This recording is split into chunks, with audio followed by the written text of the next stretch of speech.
Welcome to Facts TV News, where everything is true. Government to assist with funeral expenses of slain Clarendon family. Government will assist with the funeral expenses of the mother and 4 children murdered in Clarendon earlier this week. Robert Nesta Margon, the minister with responsibility for information, made the revelation on Thursday, noting that the highest level of government is committed to helping the grieving family. Margon said, "I've spoken to the Prime Minister and he has pledged that the government will be helping with the funeral expenses." Margon, who is also the Member of Parliament for Clarendon North Central, the constituency in which the gruesome murder occurred, added that several funeral homes in the constituency have also approached me to say they'd be willing to assist with funeral expenses, and I'll be personally helping to deal with the various events that are surrounding this, including trying to get some more counseling for those affected. Kimisha Wright, age 31, from Cockapeace in the parish, and her 4 children, Kimana Simit 15, Shemari Simit 10, Kafana Simit 5, and 23-month-old boy, Kishane Henry, were found with their throats slashed on Tuesday morning.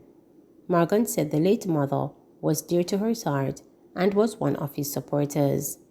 "It's such a great tragedy, such a painful tragedy, not just to lose a constituent, but to lose somebody that I know, a family that I know, a family that I've spoken to on so many occasions," he said.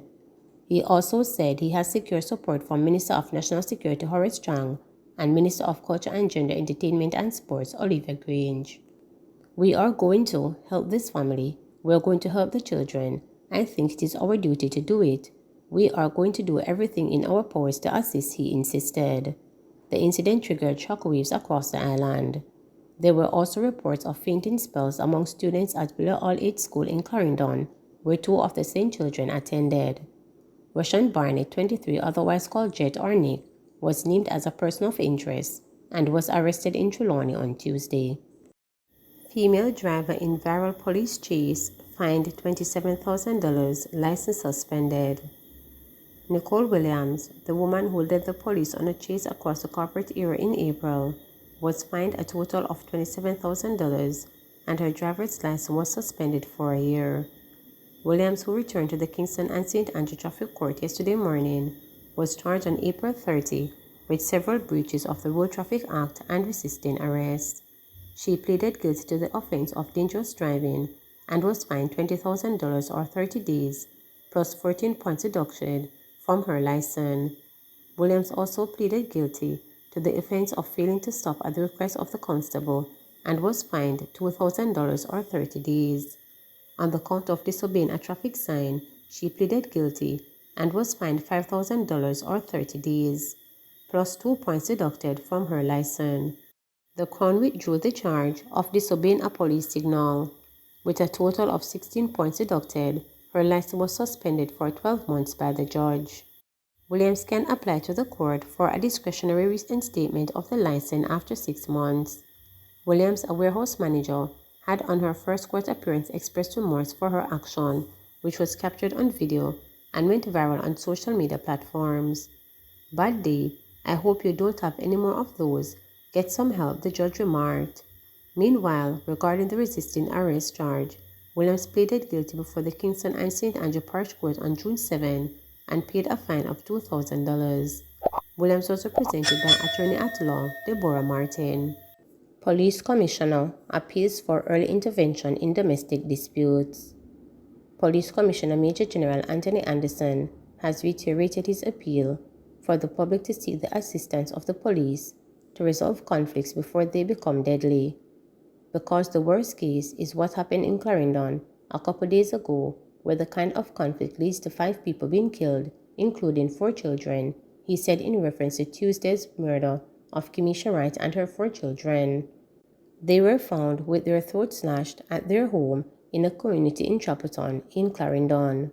Anderson said oftentimes the people become aware of domestic disputes too late, that it is at the extreme level, but when the community and people around you know whether their early intervention, had they told us, had something been done, whether or not, that could have been averted or prevented.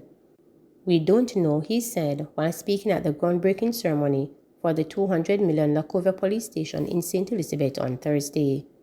The nature of these things are that sometimes we the police only know after it's gone too bad.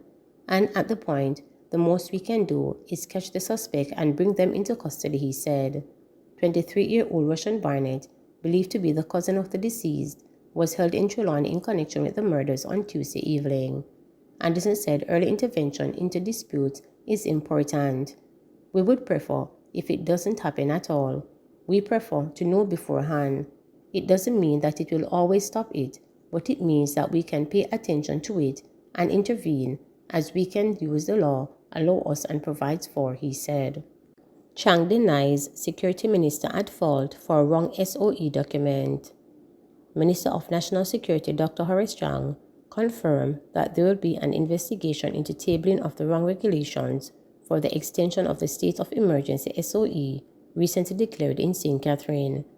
Dr. Chang tabled the correct regulations, the new Emergency Powers Parish of St. Catherine No. 3 Regulation 2022, paving the way for a full debate of the clause next Tuesday, followed by the debate on the issues raised by the speakers.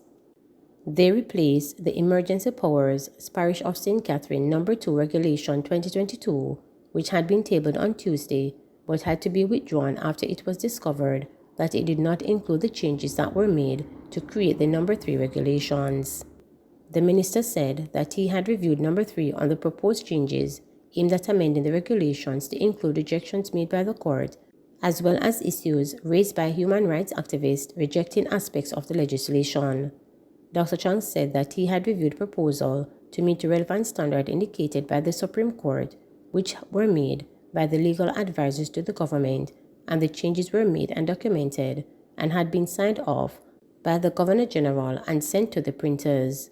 He said that he wasn't sure what had happened between his review and the signing off by the Governor General, which led to the previously delayed No. 2 document being sent back to Parliament to be tabled. As to how it happened and why, I will assure that MPs that I will investigate, but someone has to be held accountable for this grievous mistake, the minister concluded. Road squabble. A war of words has developed between the Manchester Central Member of Parliament MP and the Council for the Belfield Division over commendations extended to the National Works Agency NWA for executing road repairs in the municipal division.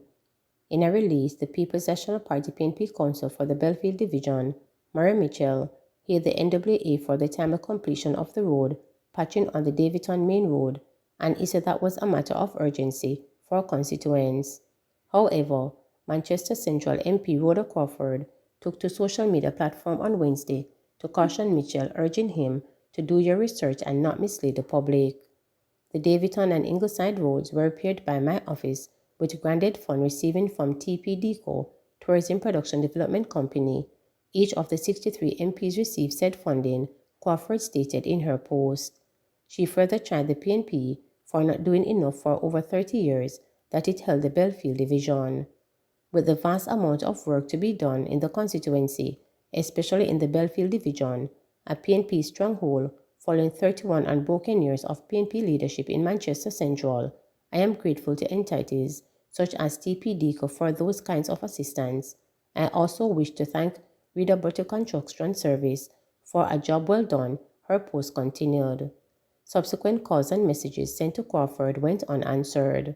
But Mitchell told reporters that his statement was simply to compliment the agency with responsibility for the roads ever since the roads have been in existence. I am not looking to get into an argument with the Member of Parliament. I am simply giving the NWA credit for getting the work done. This Crawford response is just mere politics. If it was something else that said this, it would be different. The MP seems to be in this for tit for tat. I am not.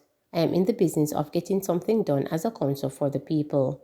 Mitchell, who was involved in a public sprawl with Crawford last year after she accused councillors in the constituency of slacking off and not rehabilitating municipal roads, said the first-time MP was taking credit for work done by councillors.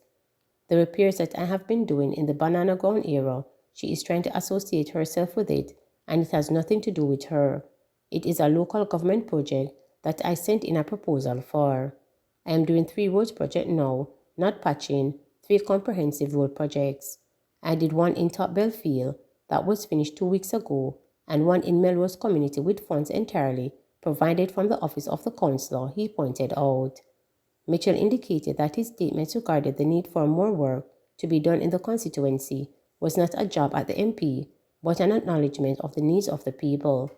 He used the opportunity to remind the NWA of the need for additional lighting across the Melrose Road, which he said has increased since advanced work on the Maypen to Williamsfield leg of Highway 2000 created a traffic diversion. There needs to be proper debushing of trees.